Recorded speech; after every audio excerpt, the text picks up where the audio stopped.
आप सभी को जय श्री कृष्ण। आज हम एक नया प्रसंग सुनेंगे। करमान देश के राजा बड़े भक्त और ईश्वर विश्वासी थे। उनके एक परम भक्तिमती सुंदरी कन्या थी। राजा ने निश्चय किया था कि मैं भगवान पर परम विश्वास रखने वाली अपनी इस कन्या को उसी के हाथ में सौंपूंगा जो सच्चा त्यागी और अडिग प्रभु विश्वासी होगा। राजा खोज करते रहे परंतु ऐसा पुरुष उन्हें नहीं मिला। लड़की 20 साल की हो गई। एक दिन राजा को एक प्रसन्न मुख त्यागी नवयुवक मिला। उसके बदन पर कपड़ा नहीं था और उसके पास कोई वस्तु नहीं थी।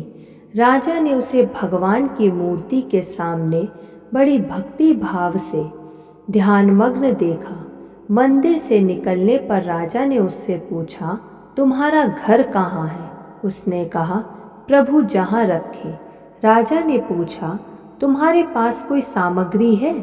उसने कहा, प्रभु की कृपा ही मेरी सामग्री है।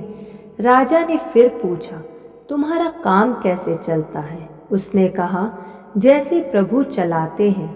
उसकी बातों से राजा को निश्चय हो गया कि यह अवश्य ही प्रभु विश्वासी और वैराग्यवान है।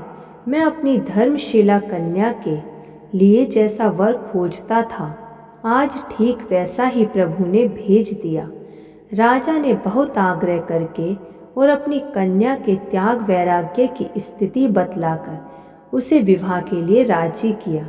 बड़ी सादगी से विवाह हो गया। राजकन्या अपने पति के साथ जंगल में एक पेड़ के नीचे पहुंची। वहां जाकर उसने देखा वृक्ष के एक कोटर में जल के सकोरे पर सूखी रोटी का टुकड़ा रखा है। राजकन्या ने पूछा, स्वामी यह रोटी यहाँ कैसे रखी है?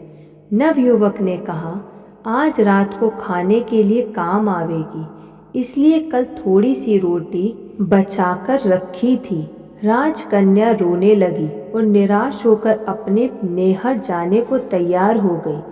इस पर नवयुवक ने कहा, मैं तो पहले ही जानता था कि तू राजमहल में पली हुई मेरे जैसे दरिद्र के साथ नहीं रह सकेगी।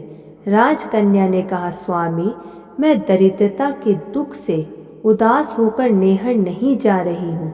मुझे तो इसी बात पर रोना आ रहा है कि आप में प्रभु के प्रति विश्वास की इतनी कमी है कि आपने कल क्या खाएंगे।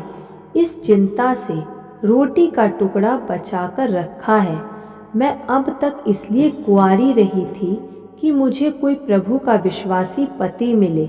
मेरे पिता ने बड़ी खोजबीन के बाद आपको चुना।